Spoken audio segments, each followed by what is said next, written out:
In this video, we'll have an overview of one of the best features in Excel, Get and Transform, otherwise known as Power Query. Hello, I'm Philip Burton of idodata.com. Now, what happens if you want to import data and do some manipulation before you can use it? Well, you could just open it up, do the manipulation. But what happens if the data then changes? You then have to do all that manipulation again. Or maybe it's a series of weekly reports which build up. This is when the get data in Excel is really useful. Now, you may have a different version of Excel. It may be over here instead of over here, but you should see get and transform data if you've got something like Excel 2016 onwards. So let's see what we can do.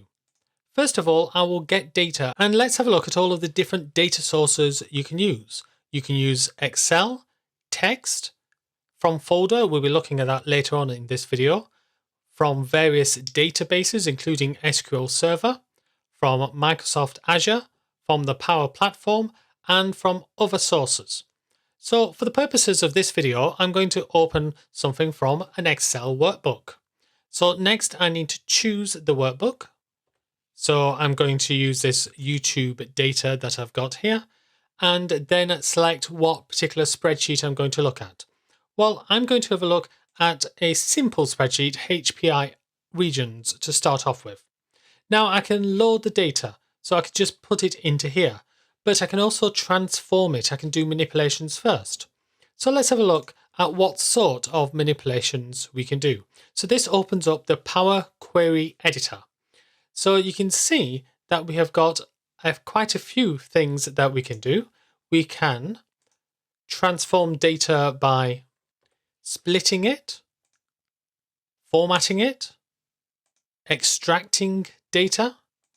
We could do various number functions, and we can do things regarding date and time. For instance, maybe I just want to see the quarter. So let's do that. Let's add an extra column which extracts the year. So I'll go to add column, which is fairly similar to this transform menu. The transform menu changes the existing column, the add column creates a new one. So I'm going to add the year of the date, and there it is. So no formulas required, at least not on my end. The computer does create a formula though. And you can see these are the various steps that have happened, and you can edit the steps. So let's say I didn't want to insert the year. Well, I can just click on the X and let's go back. Instead, I want to insert the month. So maybe the start of the month, or the month number, or the name of the month. So that is now inserted into an extra column. So once I've finished with all of this, then I can go to File and I can close and load. So that adds it into the Excel workbook. I can close and load too. That gives me more options. Or I can say I don't want to do what I've just done. I'm going to click on close and load to, and you can see that it says, do you want it just as a table? Do you want to create a pivot table? Or do you just want it in the Excel memory, but not actually displayed? Why might you want that? Well, let's say you're going to be creating a data source with more than 1 million rows. So the maximum that you can have in Excel is 1,040,000 or so. Well, you can have Excel to retain that in memory, and then you can create pivot tables or pivot charts based on this, or you can add it into the data model to use with Power Pivot. So what I'm going to do, I'm just going to add it as a table. So here you can see our table together with the month name. Now, if something happens to the original data, so here I've got the original data in a separate instance. So let's say I change this so it's no longer February, but March. So we've got 2 Marches here. Well, I can get the computer just to refresh the input of all of the data and to do all of the steps that it had done. So now you can see we now have the 1st of March, and there's the month name. Now in this table, I've got the region name, and you can see the regions are regions of England. So we've got East Midlands, West Midlands. What I want to do is categorize these. And I have got another spreadsheet called category, which does just that. So I have put East Midlands and East of England together with West Midlands region as middle area. So what I'm going to do is I'm going to go back into the Power Query editor. So I'll just right and click on my query and go to edit. And I'm going to add a new source. So again, the same Excel workbook, but a different spreadsheet. So I'm going to take the category spreadsheet, and you can see there's going to be a problem. Let's have a look, once I click OK, at the original spreadsheet. And here you can see it's got a pesky header. Well, that's not what I want. So what I need to do is get rid of the first two rows. So I'm going to do that. I'm going to get rid of this changed type. I don't need it. You could keep it in if you wanted to.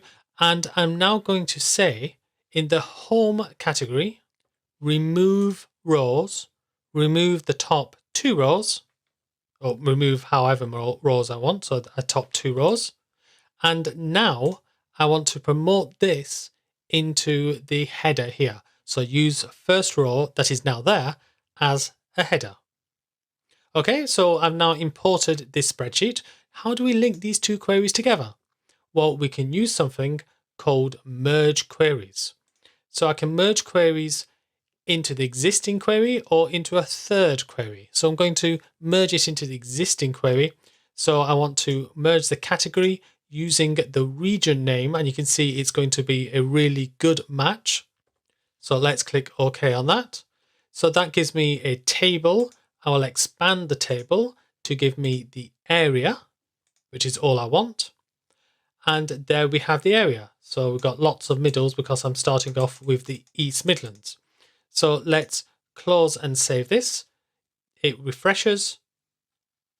And in this spreadsheet, HPI region, we now have the area, middle, north, south, and ignore. What are these ignores? Well, I've got a section for London, but I've also got inner London and outer London, so I don't need London itself. I've also got England, but I've got everything building up to England. So I want to get rid of any rows which have got ignore in it. Well, that's very easy to do. So let's scroll across to this area, use the filter, and get rid of ignore. So you can see we have each row where the area is not equal to ignore. So let's click save and load. And now we can see the area is just middle, north, and south. So I'm able to reduce the amount of data that I've got before it hits my spreadsheet. Similarly, I can also reduce columns. So let's say I don't need this area code. Well, I can remove columns. So hopefully you can see how well pre-processing the data can speed up your analysis. Now let's have a more complicated example. So here we have got a pivot table. So we've got months going down, we have got column labels going across, and we've got a value in the middle. Well, what I can do is change this so it then becomes month, region, and number. So I would have East Midlands in region and then East of England in region and so forth for each month. So let's do that. So again, I go to data, get data. And this time it's a pivot table HPI regions, that one. I will transform the data to go into the Power Query editor. So again, you can see we got the wrong row as the header. So I'll get rid of what it wanted to do. And then I'll say remove the top row. Then I've got this called row labels. I'm going to change that to month once I've promoted these into header, something a bit more useful. And now I will unpivot. So if I go into transform and unpivot other columns, you can see that I have unpivoted very quickly. So I've loaded that data and got it into this format really quickly. Now I could also change the column headers as well. So let's just edit that. And I'm going to say that this second one is going to be region name. And again, I can now merge the category into it. So using region name and just get the area from it. So you can see, once you get used to this way of doing things, it can be really quick to get your answers. I want to show one more thing. Here we have got a folder, and within that we have got subfolders containing CSV, comma-separated value files. So what I want to do is combine all of the CSVs in this folder. So I can do that by going to Get Data, from File, from Folder, select my folder, transform the data, and what I'm going to do here is get rid of all of these desktop.ini hidden files. Going to now expand the content so that loads it into the Power Query editor using one of these CSVs as an example. And here you can see the result. I've got the file name, I've got the date, and I've got the contents of the data.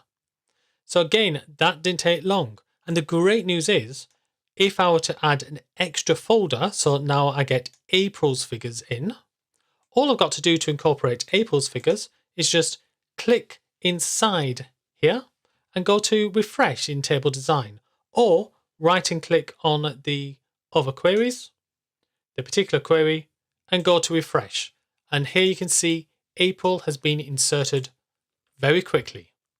And of course, if you have done other transformations, they will be done at the same time.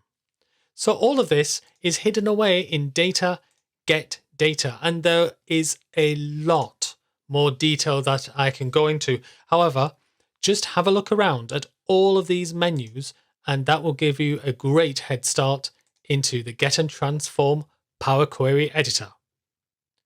Well, I hope you enjoyed this video. If you did, then please give it a like. And why not subscribe and click that bell? That way you'll be notified of any new videos. I'm Philip Burton of idodata.com. Thank you very much for watching and keep learning.